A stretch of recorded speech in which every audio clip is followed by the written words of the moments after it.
السلام علی سید الانبیاء والمرسلین نبینا محمد بن عبد اللہ الامین وعلی آلہ واصحابہ اجمعین اما بعد اعوذ باللہ من الشیطان الرجیم بسم اللہ الرحمن الرحیم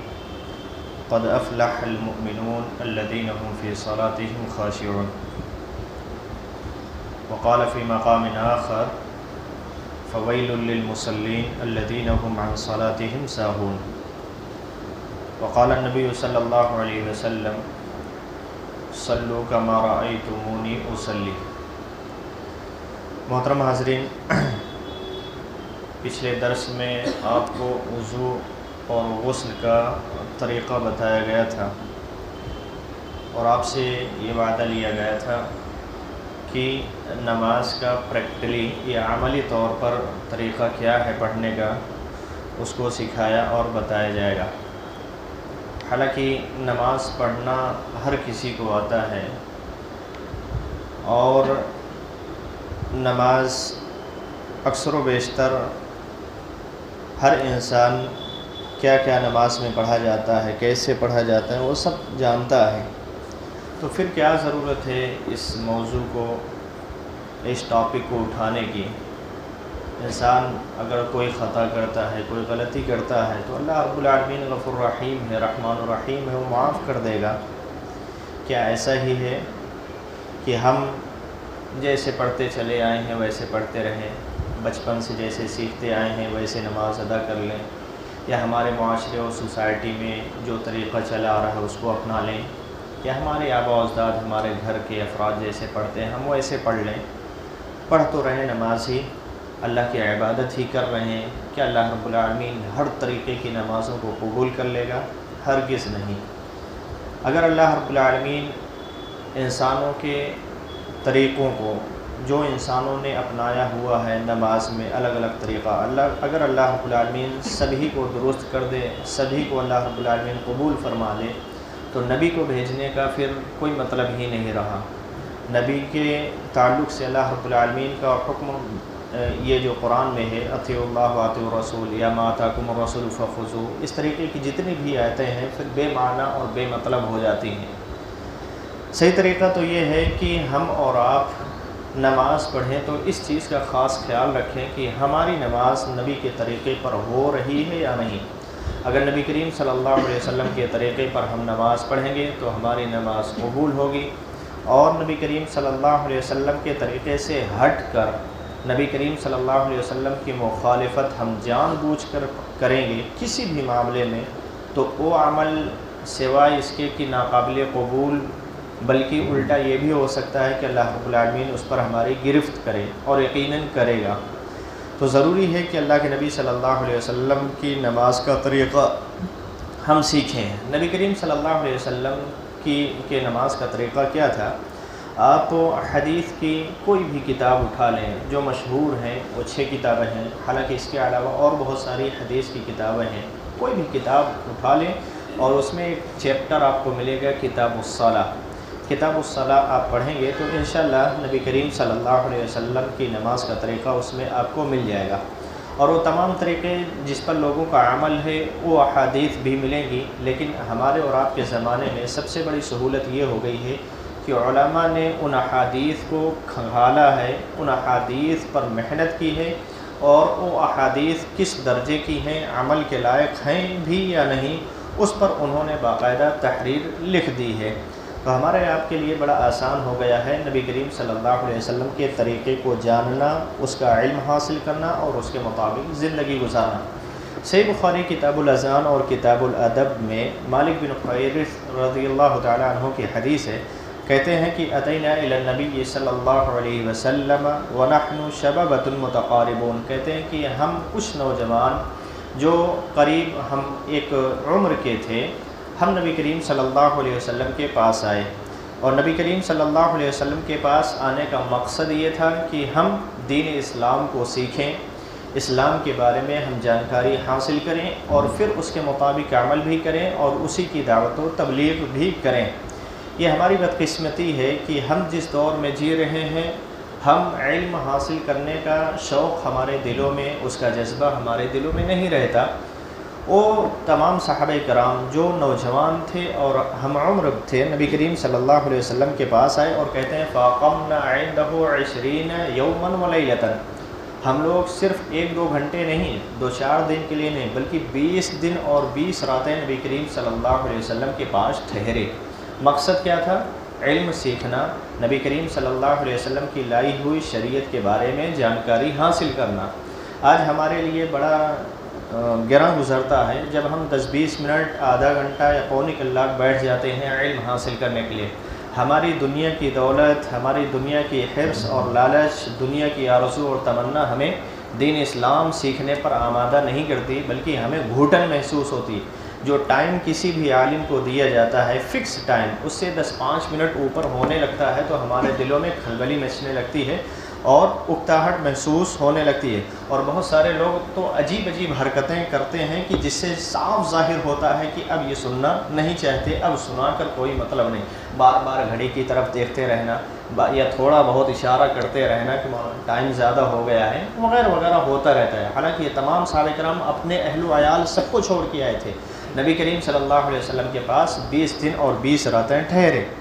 اس کے بعد کہتے ہیں وَكَانَ رسول اللہ صلی اللہ علیہ وسلم رحیما رفیقا، نبی کریم صلی اللہ علیہ وسلم کی خصوصیت، آپ کی عادت، آپ کی خصلت بیان کرتے ہوئے کہتے ہیں کہ نبی کریم صلی اللہ علیہ وسلم بڑے ہی رحم دل تھے، بڑے ہی ملنسار تھے، یہاں تک کہ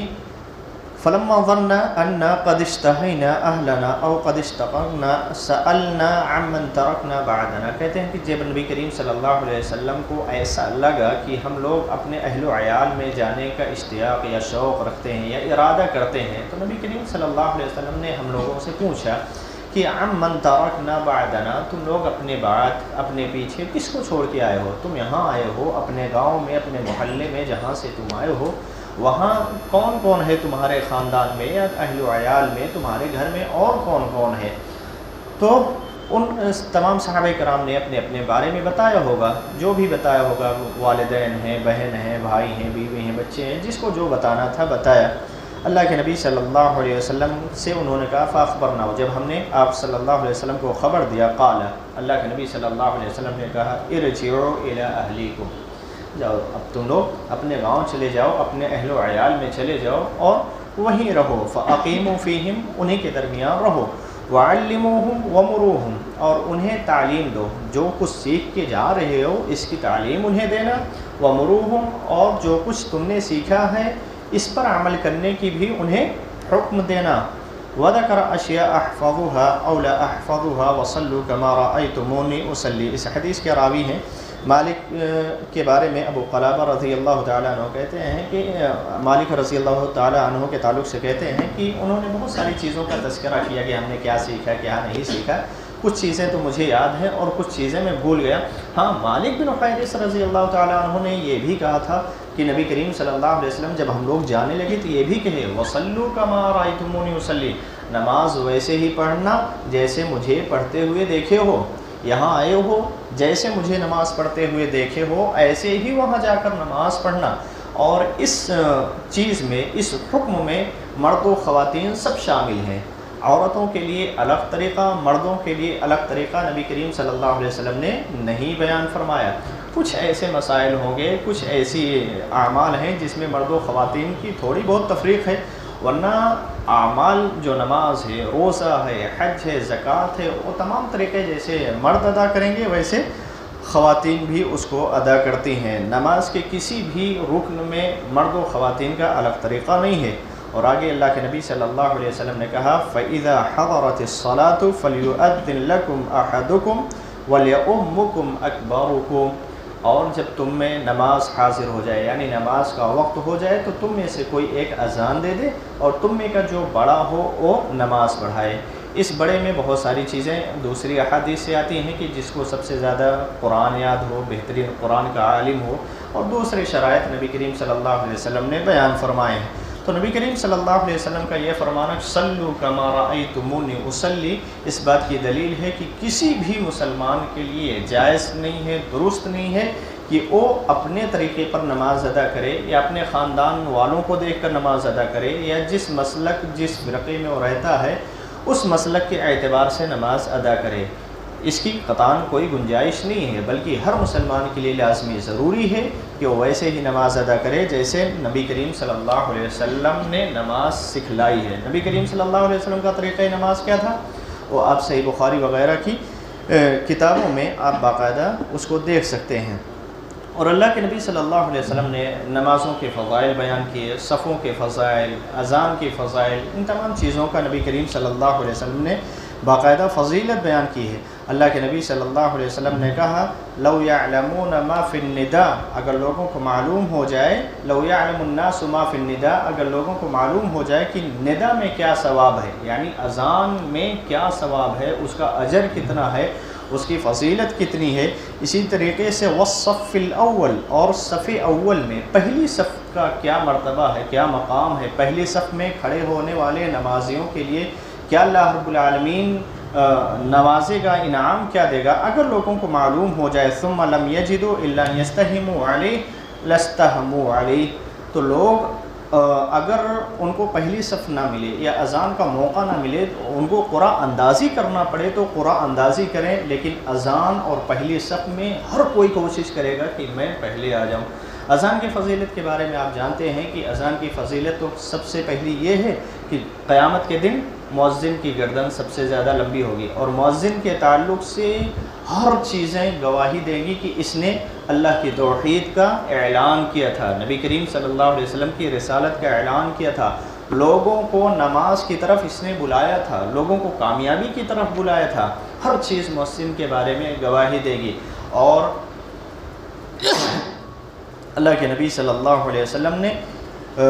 نماز کے بعد جو لوگ اپنی جگہوں پر بیٹھے رہتے ہیں، اذان کے انتظار میں رہتے ہیں، اللہ کے نبی صلی اللہ علیہ وسلم نے ان کی بھی فضیلت بیان فرمائی ہے۔ اللہ کے نبی صلی اللہ علیہ وسلم نے کہا کہ فرشتے ایسے لوگوں کی مغفرت کی دعائیں کرتے ہیں جو نماز ادا کر کے اپنی جگہوں پر بیٹھے رہتے ہیں، نماز کا انتظار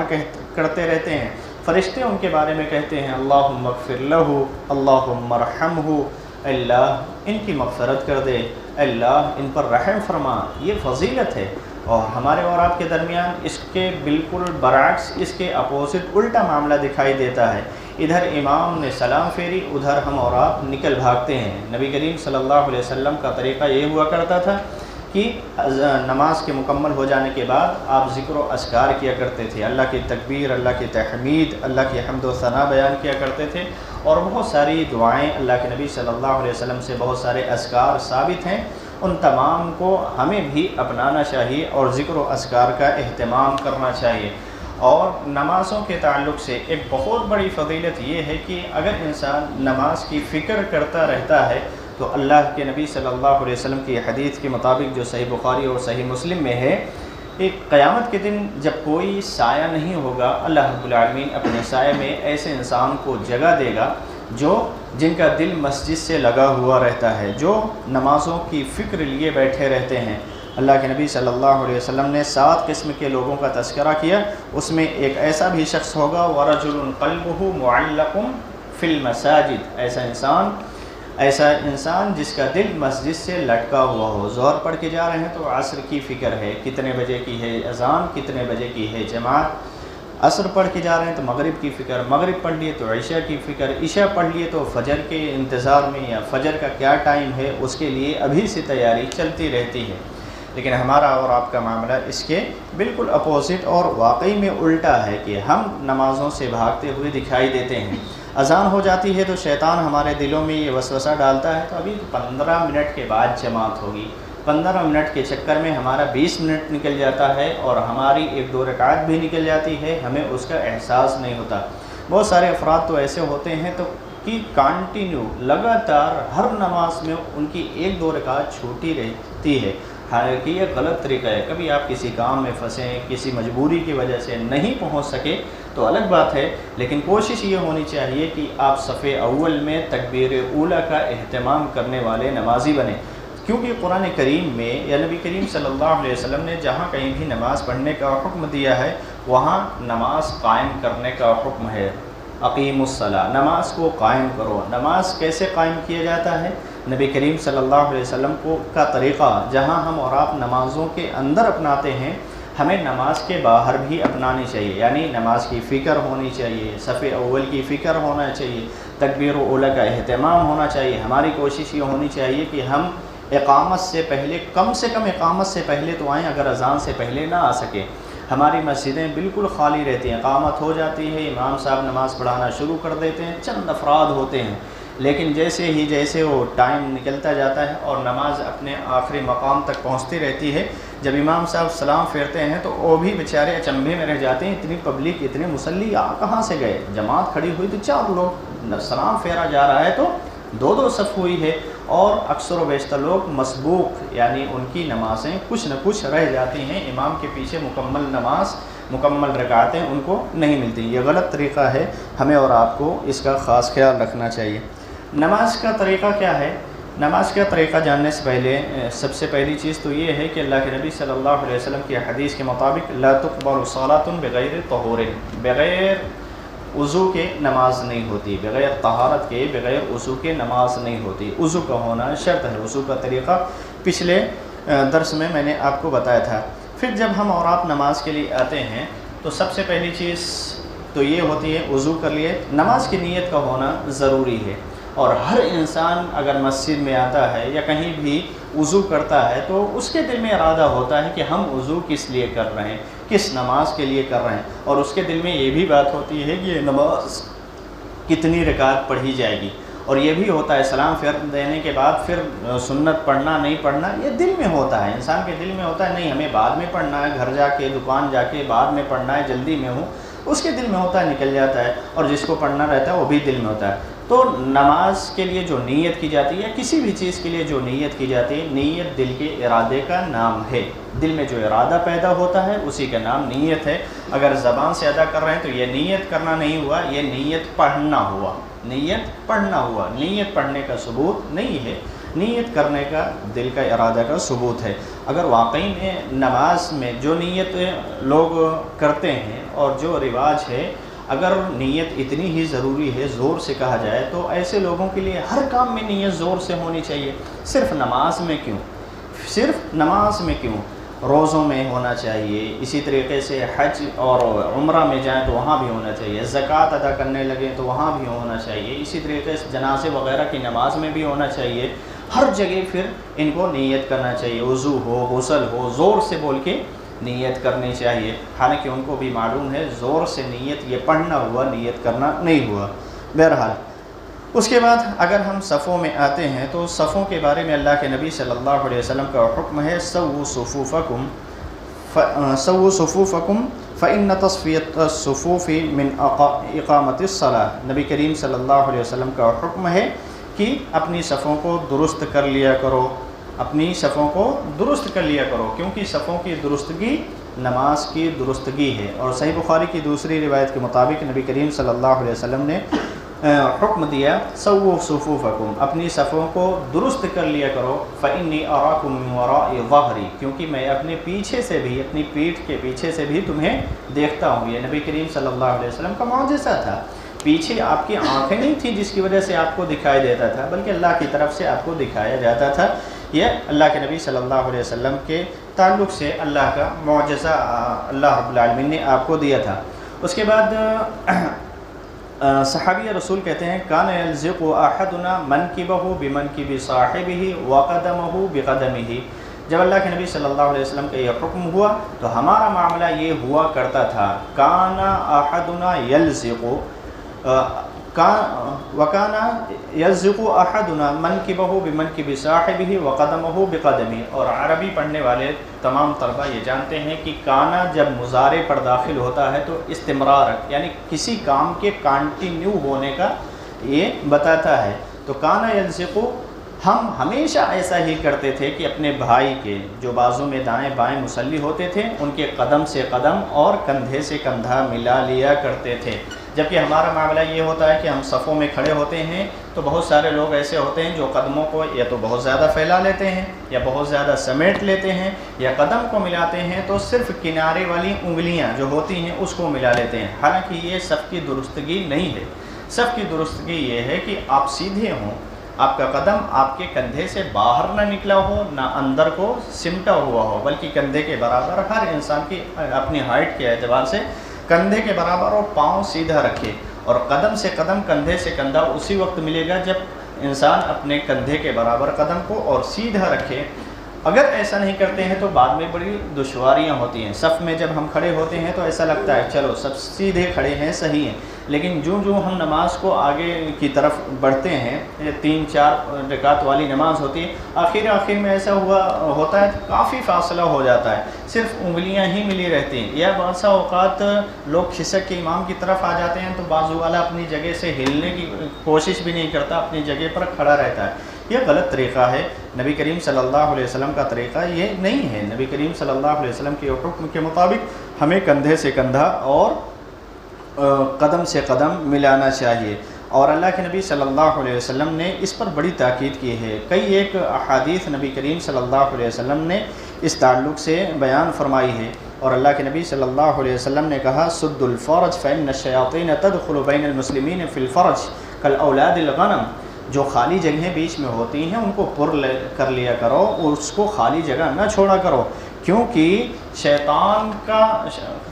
فإن الشیاطین تدخل بین المسلمین فی الفرج کالاولاد الغنم، شیاطین ایسے ہی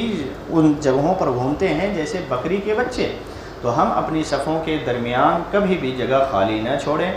ہمیشہ ہماری یہ کوشش ہونی چاہیے کہ دائیں بائیں جو ہمارے مصلی کھڑے ہیں ہمارے بھائی، ان کے قدم سے قدم اور کندھے سے کندھا ہمارا آخری نماز تک ملا رہنا چاہیے۔ اور یہ اسلام کا یہ امتیاز ہے، یہ خصوصیت ہے، یہ خوبصورتی ہے کہ ایک ہی صف میں چھوٹے بڑے، امیر غریب، ذات پات، اونچ نیچ کا کوئی امتیاز باقی نہیں رہتا، سب جو جیسے آئے گا، جہاں جگہ خالی ہے اس کو وہیں کھڑا ہونا پڑے گا، چاہے بادشاہ ہو، چاہے غلام ہو، چاہے بہت بڑا مالدار ہو، چاہے بہت بڑا فقیر اور قلاش اور لاچار انسان ہو۔ اور اسی کو علامہ اقبال نے کہا تھا کہ ایک ہی صف میں کھڑے ہو گئے محمود و عیاض، نہ کوئی بندہ رہا نہ کوئی بندہ نواز۔ اور دوسری قوموں میں آپ دیکھیں غریبوں کی لائن الگ، بڑے لوگوں کی لائن الگ، اور بہت سارے خرافات وہاں دیکھنے کو ملتے ہیں۔ بہرحال صفوں کو درست کرنا ضروری ہے، صفوں میں مل کر کھڑا ہونا ضروری ہے۔ اگر اس کی پریکٹیکلی طریقہ آپ دیکھنا چاہتے ہیں، 2-3 لوگ آ کے کھڑے ہو کے دکھائیں، کیونکہ عملی طور پر بتانے کا آپ لوگوں نے کہا تھا، اور اسی کا طریقہ یہاں چل رہا ہے۔ کھڑے ہو کے بتائیں، اپنے قدم کو کندھے کے برابر رکھیں، قدم سے قدم اور کندھے سے کندھا ملا کر کھڑے ہوں۔ اور صفوں کی درستگی میں ایڑیوں کا اعتبار ہے، پنجوں کا اعتبار نہیں ہے، پنجوں کا اعتبار نہیں ہے کہ پنجے سے پنجہ ملا ہو، ایڑی سے ایڑی ملی ہو، پنجہ چھوٹا بڑا ہو چلے گا، ایڑی سے ایڑی ملی ہوگی تبھی صف بالکل سیدھی ہوگی اور برابر ہوگی۔ لیکن اگر پنجے سے پنجہ ملانے کی کوشش کریں گے تو بیچ میں کبھی کبھی کم ہائٹ والے بھی ہوتے ہیں، ان کے پاؤں چھوٹے آگے کی طرف ہوں گے، کوئی پیچھے کی طرف ہوگا، صف کی جو لائن ہوتی ہے وہ بالکل سیدھی نہیں ہوگی۔ تو یہ صف میں کھڑے ہونے کا طریقہ ہے، اپنے پاؤں کو بالکل سیدھا رکھیں گے قبلہ رخ، اور ایڑی سے ایڑی ملا رہے گا، کندھے سے کندھا ملا رہے گا، یہ طریقہ ہمارا ہونا چاہیے۔ بیٹھ جائیں، شکریہ آپ کا۔ اسی طریقے سے صف میں کھڑے ہونے کے بعد اللہ کے نبی صلی اللہ علیہ وسلم کے حکم کے مطابق ہمیں رفع الیدین کرتے ہوئے ہاتھوں کو باندھنا ہے۔ رفع الیدین کے بارے میں ہم سب جانتے ہیں کہ رفع الیدین اپنے دونوں ہاتھوں کو کندھوں کے برابر یا کانوں کے برابر اٹھانا ہے، حذو منکبیہ او اذنیہ، دونوں کانوں کے برابر یا دونوں کندھوں کے برابر اٹھانا ہے۔ اور ہاتھوں کو اٹھانے میں بہت زیادہ پھیلائیں گے نہیں، بہت زیادہ سمیٹیں گے، نارملی جو ہمارے ہاتھ ہیں ویسے رہیں گے۔ بس اوقات ایسا ہوتا ہے کہ لوگ ہاتھوں کو تو اٹھاتے ہیں لیکن یوں کر لیتے ہیں،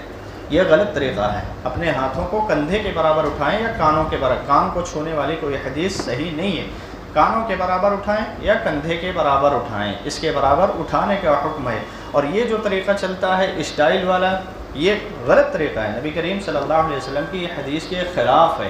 جان بوجھ کر نبی کریم صلی اللہ علیہ وسلم کی سنت کو چھوڑنا ہے۔ ہمیشہ ہم اور آپ جب نماز پڑھیں تو اس چیز کا خاص خیال رکھیں کہ اپنے ہاتھوں کو ہم کہاں تک اٹھا رہے ہیں، رکوع میں جاتے وقت ہو یا رکوع سے اٹھتے وقت یا تکبیر تحریمہ کہیں تب، یا تیسری رکعت کے لیے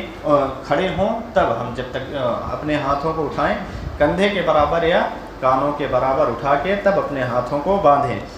اور ہاتھوں کو باندھنے میں بہت سارا اختلاف پایا جاتا ہے، حالانکہ صحیح طریقہ نبی کریم صلی اللہ علیہ وسلم کا یہ ہے جو صحیح بخاری میں اور صحیح ابن خزیمہ میں جو ہے وہ یہ ہے کہ نبی کریم صلی اللہ علیہ وسلم کے حکم کے مطابق صدر پر یعنی سینے پر ہاتھ باندھنا چاہیے۔ اور اسی طریقے سے حدیث میں جو صحیح بخاری کی حدیث ہے اس میں والرسغ بالرسغ والساعد بالساعد کے الفاظ ہیں۔ رسغ اور ساعد، رسغ کہتے ہیں کلائی کو اور ساعد کہتے ہیں اس پورے ہتھیلی کو۔ آپ اس طریقے سے ہاتھ بڑے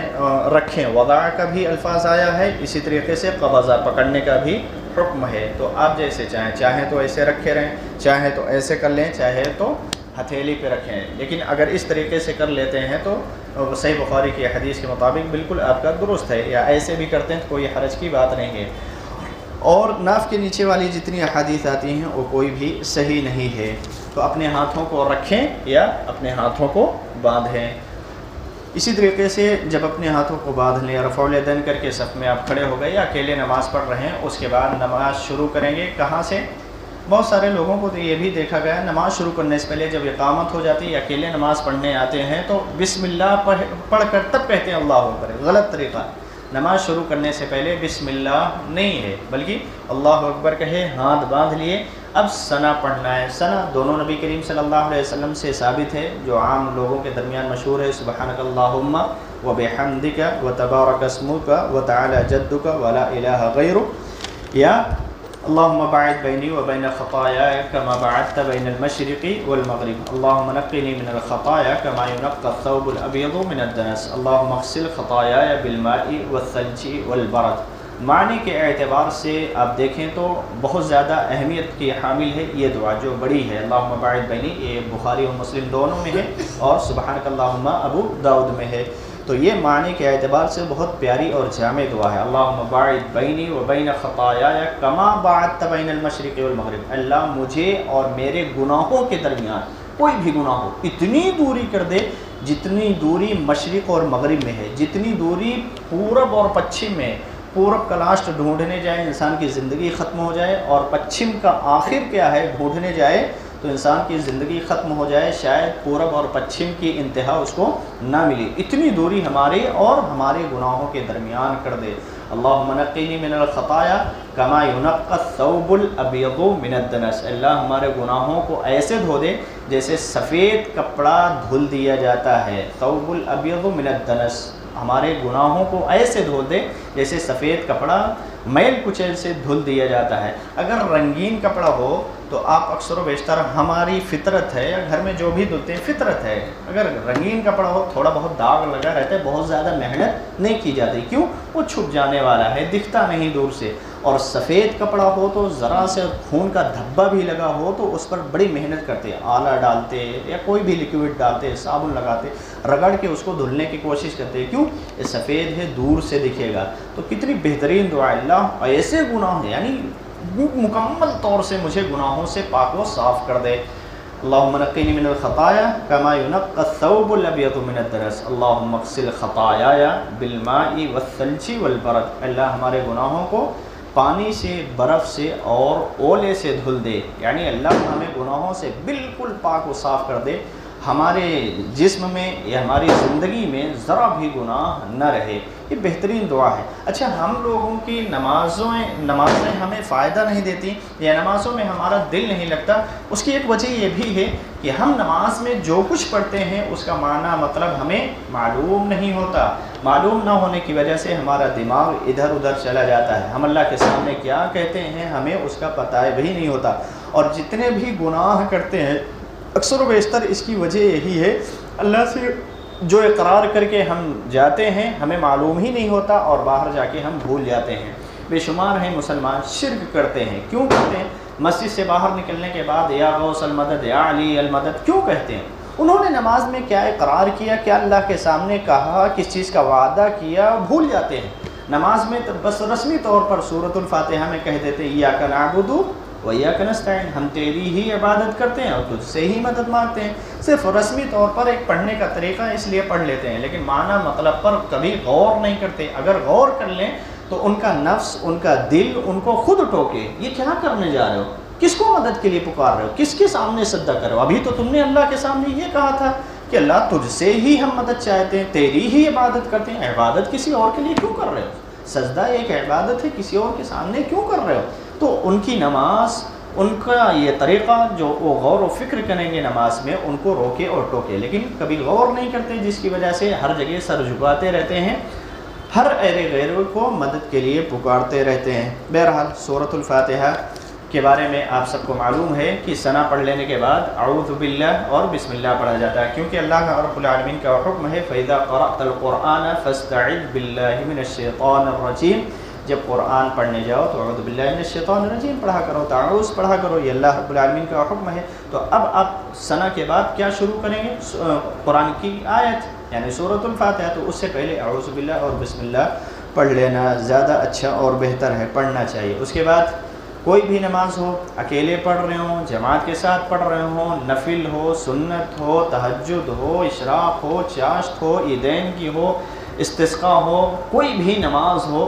آپ اس میں سورۃ الفاتحہ ضرور پڑھیں گے، کیونکہ سورہ فاتحہ نہیں پڑھی جاتی وہ نماز نہیں ہوتی۔ لا صلاۃ الا بفاتحۃ الکتاب یا لا صلاۃ لمن لم یقرأ بفاتحۃ الکتاب۔ اگر سورۃ الفاتحہ کی تلاوت کسی نماز میں کسی رکعت میں نہیں کی جائے گی تو وہ نماز ادھوری ہے، نامکمل ہے، وہ نماز ہوئی ہی نہیں۔ تو سورۃ الفاتحہ کا پڑھنا ضروری ہے۔ اسی طریقے سے جہری نمازوں میں آمین بالجہر، زور سے بلند آواز سے آمین کا کہنا ضروری ہے۔ اور اگر جہری نمازیں ہیں تو جہری تمام سری نمازیں ہیں، ظہر ہے، عصر ہے، یا ہم اپنی سنت رکعتیں پڑھ رہے ہیں، نوافل پڑھ رہے ہیں جو آہستہ پڑھنے والی نمازیں ہیں، تو ظاہر سی بات ساری قرأت آہستہ ہے تو آمین بھی آہستہ ہوگا۔ اللہ کے نبی صلی اللہ علیہ وسلم کا اس بارے میں حکم ہے اذا قال الامام غیر المغضوب علیہم الضالین فقولوا آمین، جب امام غیر المغضوب علیہم الضالین کہے تو تم آمین کہو۔ تو آمین کا کہنا یہ نبی کریم صلی اللہ علیہ وسلم کا حکم ہے، اور اللہ کے نبی صلی اللہ علیہ وسلم نے اس کی فضیلت بیان کرتے ہوئے کہا فإنه تأمین تأمین الملائکہ غفر له ما تقدم من ذنبہ، جب کسی کی آمین فرشتوں کی آمین سے ٹکرا جاتی ہے تو اس کے گناہ معاف ہوتے ہیں۔ فضیلت والا عمل ہے زور سے آمین کہنا۔ اس کے بعد آمین تک پہنچ گئے۔ اگر فرض نماز ہے تو آپ جانتے ہیں 3 یا 4 رکعت والی نمازیں ہوتی ہیں، تو پہلی 2 رکعت میں سورۃ الفاتحہ کے بعد سورتیں پڑھی جاتی ہیں اور بعد میں صرف سورۃ الفاتحہ پڑھی جاتی ہے۔ لیکن اگر کوئی اس کے ساتھ کوئی سورت ملا لیتا ہے تو کوئی حرج نہیں ہے، لیکن نبی کریم صلی اللہ علیہ وسلم کا عام معمول یہی ہوا کرتا تھا کہ پہلی 2 رکعتوں میں سورۃ الفاتحہ کے بعد کوئی سورت اور بعد میں سورۃ الفاتحہ۔ اسی طریقے سے 4 اور 3 والی رکعتیں جو ہوتی ہیں، پہلی 2 مکمل کر لینے کے بعد تشہد کیا جاتا ہے۔ اتحیات پڑھنے کے لیے لوگ بیٹھتے ہیں۔ اتحیات پڑھ لینے کے بعد جب آپ کھڑے ہوں گے تو پھر رفع الیدین ہے۔ تیسری رکعت کے لیے جب آپ کھڑے ہوں گے تو رفع الیدین ہے۔ اسی طریقے سے دوسری اور چوتھی رکعت کے لیے آپ کھڑے ہوں گے، پھر 2 سجدے کر کے آپ بیٹھ جائیں گے۔ دونوں سجدے کر کے بیٹھ کے، چاہے 2 4 5 سیکنڈ ہی کیوں نہ ہو، اس کو جلسے استراحت کہتے ہیں۔ بیٹھ کر پھر اٹھنا ہے، ڈائریکٹ سجدے سے کھڑے ہو جانا، یہ نبی کریم صلی اللہ علیہ وسلم کے طریقے کے خلاف ہے۔ اسی طریقے سے اگر کوئی انسان رکوع غالباً چھوٹ گیا، رکوع میں نبی کریم صلی اللہ علیہ وسلم کا یہ حکم ہے کہ انسان جب رکوع کرے تو رکوع میں انسان کی پیٹھ اور کمر اور سر بالکل برابر ہو، سر اور کمر بالکل برابر ہو۔ ایسا نہ ہو کہ پیٹھ اٹھی ہو، سر بہت زیادہ جھکا ہو، یا سر اٹھا ہو اور پیٹھ بالکل جھکی ہو، ایسا نہیں، دونوں برابر ہونا چاہیے۔ اسی طریقے سے انسان جب رکوع میں ہوتا ہے تو بہت ساری دعائیں نبی کریم صلی اللہ علیہ وسلم سے ثابت ہے۔ سبحان ربی العظیم کے علاوہ سبح قدوس بھی ثابت ہے، اور سبحانک اللہم ربنا وبحمدک اللہم اغفر لی، یہ تمام دعائیں نبی کریم صلی اللہ علیہ وسلم سے ثابت ہے۔ جو انسان جس کو جو آسان لگے، جو دعا یاد ہو، اس کو پڑھے۔ اور اگر انسان کسی بھی رکن کے ادا کرنے میں جلد بازی سے کام لیتا ہے تو یہ بھی نبی کریم صلی اللہ علیہ وسلم کے طریقے کے خلاف ہے۔ نبی کریم صلی اللہ علیہ وسلم کا طریقہ یہ ہوا کرتا تھا کہ آپ نماز کو آرام سے اعتدال کے ساتھ ادا کیا کرتے تھے، بلکہ صحیح بخاری کی ایک روایت ہے نبی کریم صلی اللہ علیہ وسلم بیٹھے ہوئے تھے، ایک صحابی رسول آئے اور نماز تھوڑا جلدی کے ساتھ پڑھ کر نکلنے لگے، اللہ کے نبی صلی اللہ یا پڑھ کر آپ کے پاس آئے اور سلام کر کے بیٹھنا چاہے، نبی کریم صلی اللہ علیہ وسلم نے کہا ارجع فصلی فإنک لم تصلی، جاؤ نماز پڑھو، تم نے نماز نہیں پڑھی۔ حالانکہ نبی کریم صلی اللہ علیہ وسلم نے دیکھا کہ وہ آئے، نماز ادا کرے، پھر ہمارے پاس بیٹھنا چاہتے ہیں۔ اللہ کے نبی صلی اللہ علیہ وسلم کا مقصد کیا تھا؟ ایسے تمہان نے نماز پڑھی کہ نماز کا کوئی مطلب ہی نہیں، نماز بے فائدہ ہے، وہ نماز قبول ہی نہیں ہوئی، نماز کو نماز کے طریقے پر ادا کرو، یہ نبی کریم صلی اللہ علیہ وسلم کے کہنے کا مقصد تھا۔ پھر گئے ویسے ہی پڑھ کے پھر بیٹھنے لگے، 3 مرتبہ یہ اللہ کے نبی صلی اللہ علیہ وسلم نے ان کو لوٹایا۔ یہ حدیث مسیء الصلاۃ کے نام سے مشہور ہے، حدیث مسیء الصلاۃ۔ تیسری مرتبہ پھر اللہ کے نبی صلی اللہ علیہ وسلم سے انہوں نے پوچھا کہ ہم نماز کیسے پڑھیں، جیسے مجھے آتا ہے میں پڑھ رہا ہوں، آپ مجھے طریقہ بتائیے۔ تو نبی کریم صلی اللہ علیہ وسلم نے نماز کا جب ان کو طریقہ بتایا تو خاص طور سے اس میں اعتدال کا تذکرہ ہے، اطمینان کا تذکرہ ہے کہ جب تم رکوع کرو تو اطمینان سے، رکوع سے اٹھو تو اطمینان سے، یہاں تک کہ ساری ہڈیاں اپنی جگہ پر پہنچ جائیں۔ تو اس سے صاف ظاہر ہوتا ہے جو لوگ نماز کو تیزی کے ساتھ پڑھتے ہیں ان کی نماز ان کو کوئی فائدہ دینے والی نہیں ہے، ان کی نماز اللہ کے ہاں قابل قبول نہیں ہے۔ خصوصاً فرض نمازوں میں تو تھوڑا بہت اعتدال یا تھوڑا بہت آہستگی دیکھنے کو ملتی ہے، لیکن جب رمضان کا مہینہ آتا ہے اور 20 کی گنتی پوری کرنی رہتی ہے تب دیکھیے وہ نماز نہیں ہوتی، بلکہ کوے کی ٹوٹ کی طرح، چوچ کی طرح فٹافٹ چلتا رہتا ہے۔ جب تک قیام ہوتا ہے وہ بھی اللہ کے رسول صلی اللہ علیہ وسلم کے خلاف، ایک ہی سانس میں الحمدو سے شروع ہوتا ہے تو مقتدی کو پتہ چلتا ہے اچھا والضالین تک ہم پہنچ چکے ہیں اور ہمیں خبر بھی نہیں۔ اس کے بعد جب قرأت شروع ہوتی ہے تو یعلمون تعلمون، پیچھے قوم جاہلون کیا چلتا رہتا ہے، کسی کو کچھ خبر نہیں پڑتی۔ یہ قرآن کریم کا مذاق ہے، یہ نماز کا مذاق ہے، یہ نبی کریم صلی اللہ علیہ وسلم کے طریقے کا مذاق ہے۔ دین اسلام کو اپنے ہاتھوں سے مسلمان مٹا رہے ہیں۔ بہرحال یہ غلط طریقہ ہے۔ نماز تراویح ہو کہ تہجد کی نماز ہو، نفل نماز ہو، سنت ہو، کوئی بھی نماز ہو، ہمیں جیسے فرض نماز میں اعتدال، ارکان اور تمام چیزوں کا لحاظ کرتے ہوئے آہستگی سے آرام سے نماز ادا کرنا چاہیے، ویسے ہی تمام نمازوں کو۔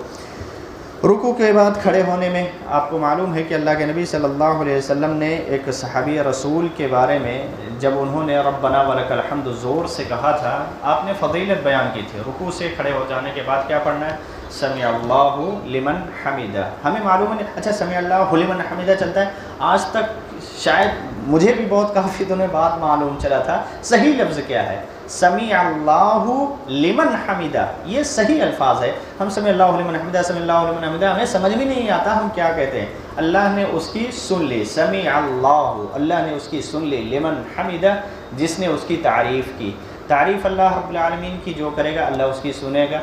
اب تعریف کیا کی جاتی ہے اس کو بولنے کے بعد؟ ربنا لک الحمد، یا ربنا ولک الحمد، یا اللہم ربنا لک الحمد، یہ تمام الفاظ حدیث سے ثابت ہیں، اس میں سے جس کو جو یاد ہو کہے۔ آگے ربنا ولک الحمد حمدا کثیرا طیبا مبارکا فیہ، یہ نبی کریم صلی اللہ علیہ وسلم سے ثابت ہے، اس کو بھی پڑھ لیں۔ ایک صحابی رسول نے زور سے پڑھا تھا اس کو، اللہ کے نبی صلی اللہ علیہ وسلم جب نماز سے فارغ ہوئے، فلما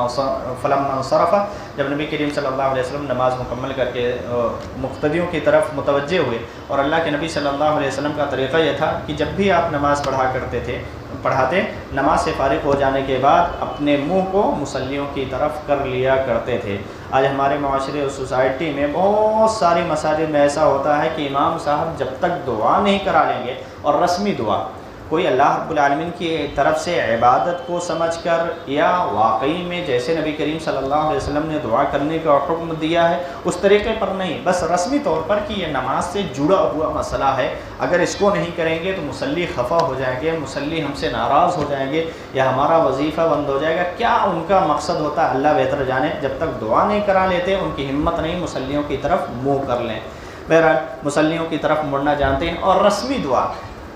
جو دعائیں یا جو اذکار ہم سلام پھرنے کے بعد اللہم انت السلام و منک السلام شروع کرتے ہیں، یہیں سے ان کی دعائیں شروع ہوتی ہیں۔ حالانکہ نبی کریم صلی اللہ علیہ وسلم نے دعا کے آداب سکھلائے ہیں، دعا کا طریقہ سکھلایا ہے۔ سب سے پہلے اللہ کی تعریف ہونا چاہیے، پھر نبی کریم صلی اللہ علیہ وسلم پر درود ہونا چاہیے، پھر اللہ سے جو چاہو مانگو اور عبادت سمجھ کر دعا کرو۔ اپنی مطلوبہ حاجات پوری کرانے کا جہاں دعا ایک ذریعہ ہے کہ ہماری جو مطلوبہ چیزیں ہیں جو ہم چاہتے ہیں اللہ وہ ہمیں دے، جہاں یہ ایک کنیکشن ہے، وہیں ایک دعا عبادت ہے. الدعاء هو العبادہ، دعا عبادت ہے. اور عبادت کا اصل ثمرہ یا عبادت کا اصل انعام کب ملے گا؟ مرنے کے بعد ملے گا. اس رسمی دعا سے تو ملنے والا نہیں. اللہ جانے امام صاحب کبھی بد دعا بھی کرتے ہوں گے، پیچھے سے آمین آمین چلتا رہتا، ان کو پتہ ہی نہیں چلتا کہ امام صاحب کہہ رہے ہیں، کچھ سنا ہی نہیں دیتا. اللہ جو چاہے امام کی اگر تنخواہ کم ہو یا کوئی پریشانی ہو، بد دعا بھی کر دے، سارے مصلی آمین آمین کہتے ہیں. کوئی صاحب ایک واقعہ سنا رہے تھے کہ ایک مرتبہ کسی مسجد میں کچھ اہل حدیث رہا کرتے تھے، زور سے آمین کہہ دیتے تھے. ایک دن امام صاحب نے بد دعا کیا، کہا اللہ جو اس مسجد میں زور سے آمین کہتے ہیں ان پر تو لعنت فرما. سب لوگوں نے زور سے کہا آمین. بتاؤ لعنت کس پر پڑی؟ سارے لوگ جب زور سے آمین کہہ رہے ہیں تو آمین پر بد دعا کیا ہے، سب پر پڑ گئی. بہرحال اس کی حقیقت اللہ بہتر جانتا ہے، یہ حقیقت ہے بھی نہیں، لوگوں نے ایسا کبھی ہم نے سنا تھا، کسی نے بیان کیا. بہرحال رکوع ہو گیا، رکوع سے کھڑے ہونے کے بعد سمع اللہ لمن حمدہ، سجدہ کی دعا ہم نے آپ کو بتائی. سجدے میں جاتے وقت اللہ کے نبی صلی اللہ علیہ وسلم کا حکم یہ ہے کہ ابو داؤد کتاب الصلاۃ میں یہ حدیث موجود ہے، نبی کریم صلی اللہ علیہ وسلم نے منع کیا ہے کہ اونٹ کے بیٹھنے کی طرح تم سجدہ نہ کیا کرو. یعنی اونٹ کیسے؟ پہلے اپنے دونوں گھٹنوں کو رکھتا ہے. نبی کریم صلی اللہ علیہ وسلم کا حکم یہ ہے کہ آپ سجدے میں جاتے وقت پہلے دونوں ہاتھوں کو رکھیں، پہلے دونوں گھٹنوں کو نہیں. اور سجدے میں جائیں تو 7 اعضاء پر سجدہ کیا جاتا ہے. 7 اعضاء، ہاتھ یہ پنجے دونوں اور 2 ہتھیلیاں 4، اس کے بعد دونوں گھٹنے 6 اور ناک اور پیشانی کو 1 شمار کیا گیا. امرت ان اسجد علی 7 اعضاء، مجھے حکم دیا گیا ہے کہ میں 7 اعضاء پر سجدہ کروں. تو 7 اعضاء پر سجدہ. اور سجدے میں انسان کی یہ جو کہنی ہے وہ پیٹوں سے نہ لگی ہو، اسی طریقے سے جو ران ہے وہ بھی پیٹوں سے نہ لگا ہو، بلکہ سب الگ الگ ہو. بلکہ ایک حدیث میں نبی کریم صلی اللہ علیہ وسلم کا یہ بھی ہے کہ آپ سجدے میں ہوا کرتے تھے تو آپ کے بازوؤں کی سفیدی کبھی کبھی نظر آ جایا کرتی تھی. یہ بازو ہے، اس کی جو سفیدی ہے وہ دکھنے میں آ جاتی تھی. تو سجدہ اسی طریقے سے ہونا چاہیے کہ اپنے دونوں یہ کہنیاں اٹھی ہوں، زمین میں نہ لگی ہوں، اور یہ جو ران ہے وہ بھی پیٹ سے نہ لگا ہو. یہ حکم تمام لوگوں کے لیے ہے، تمام مصلیوں کے لیے، خواہ مرد ہوں یا خواتین. عورتیں جو چھپکلی کی طرح چپک کر سجدہ کرتی ہیں اس کی کوئی حقیقت نہیں ہے. نبی کریم صلی اللہ علیہ وسلم سے ایسی کوئی حدیث نہیں ہے کہ خواتین کے لیے الگ حدیث ہو، سجدہ کرنے کا طریقہ الگ ہو اور مردوں کے لیے الگ ہو. اللہ کے نبی صلی اللہ علیہ وسلم سے ایسی کوئی حدیث ثابت نہیں ہے. دونوں سجدوں کے درمیان بھی اللہم اغفر لی بھی ثابت ہے، اللہم اغفر لی ورحمنی واہدنی وعافنی ورزقنی، یہ بھی ثابت ہے. اور بہت ہی نہایت جامع دعا ہے، بڑی بہترین دعا ہے. انسان اگر سمجھ کر پڑھے تو ہمیں لگتا ہے کہ وہ بہت زیادہ ٹھہر ٹھہر کر پڑھے گا اور اس کو اپنے گناہ، اپنے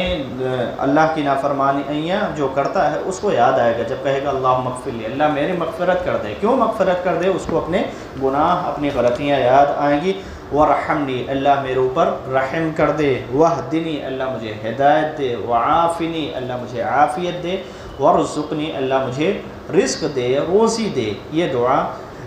ہمیں دونوں سجدوں کے درمیان نبی کریم صلی اللہ علیہ وسلم نے سکھلایا ہے. اس دعا کا اہتمام کرنا چاہیے اور ٹھہر ٹھہر کر تمام دعاؤں کو پڑھنا چاہیے.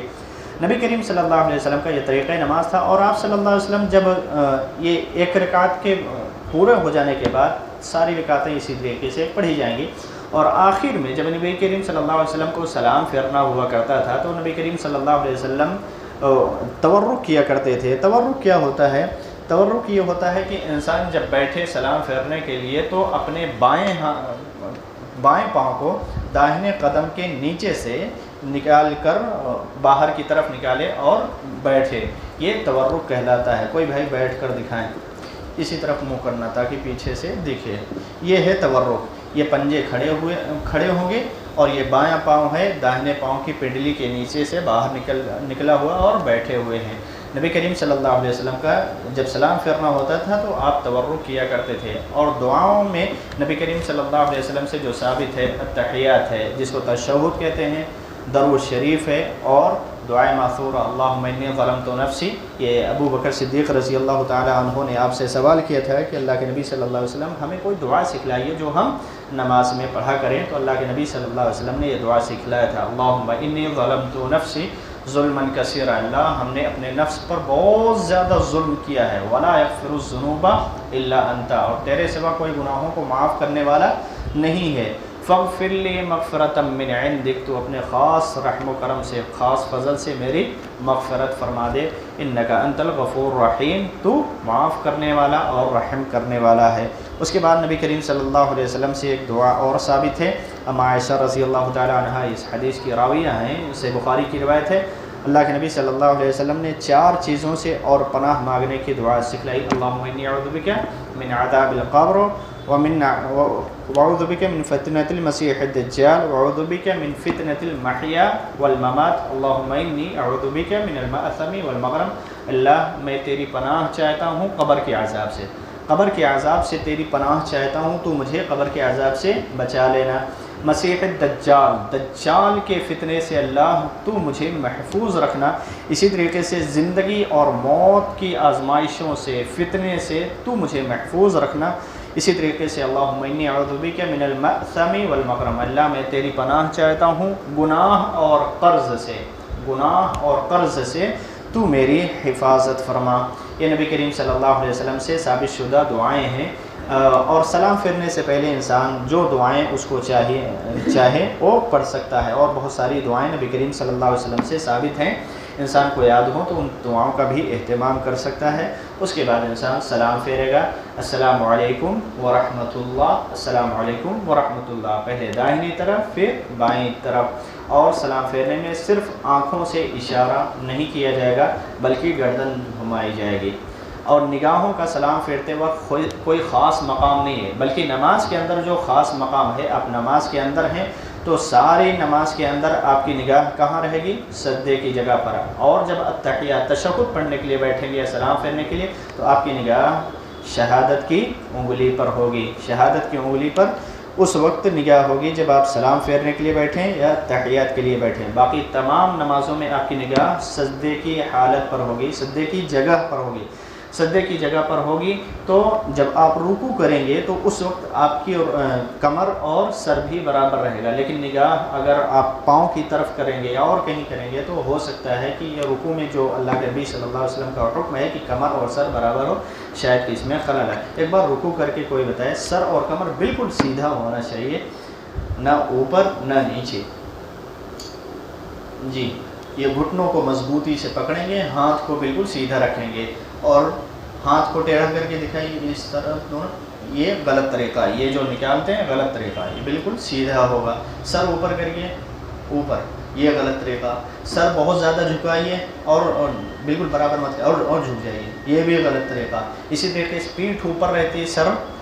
نیچے رہتا ہے، یہ بھی غلط طریقہ، بالکل سیدھا ہونا چاہیے، یہ نبی کریم صلی اللہ علیہ وسلم کا طریقہ ہے، اور رکوع کا ہاتھ گھٹنوں پر اور بالکل سیدھا مضبوطی کے ساتھ پکڑیں گے، کمر اور سر بالکل برابر ہوگا، نگاہ سجدے کی جگہ پر ہوگی، یہ رکوع کا طریقہ ہے۔ اگر کوئی چیز رہ گئی ہوگی تو انشاءاللہ اگلے درس میں، اور نماز میں ہونے والی غلطیاں کیا ہیں اس موضوع پر انشاءاللہ اگلا درس رہے گا، اور جہاں تک چلے گا کوشش یہ ہوگی کہ انشاءاللہ نماز کے تمام ارکان، نماز کا پورا طریقہ، نماز سے جڑی ہوئی تمام باتیں ہمارے سامنے آ جائیں۔ اللہ رب العالمین سے دعا ہے کہ اللہ تعالی ہم تمام لوگوں کو نبی کریم صلی اللہ علیہ وسلم کے طریقے کے مطابق اپنی زندگی گزارنے کی توفیق عطا فرمائے۔ اللہ رب العالمین ہم تمام کو ہر قسم کے گناہوں سے محفوظ رکھے۔ انسان ہونے کے ناطے یقیناً ہم سے خطائیں، غلطیاں، نافرمانیاں ہوں گی، جب بھی ہم سے غلطی اور گناہ کا کام ہو جائے رب العالمین ہم کو یہ توفیق دے کہ ہم اللہ کی بارگاہ میں اپنے گناہوں کی معافی مانگیں، اللہ کے سامنے روئیں اور گڑ گڑائیں، اور اللہ رب العالمین ان تمام گناہوں کو جو ہم سے ہوتی ہیں یا ہو گئی ہیں، اللہ رب العالمین ہم تیرے خاص فضل سے یہ معافی کی امید رکھتے ہیں، تو انہیں درگزر فرما، معاف فرما، آمین۔ وآخر دعوانا ان الحمد للہ رب العالمین۔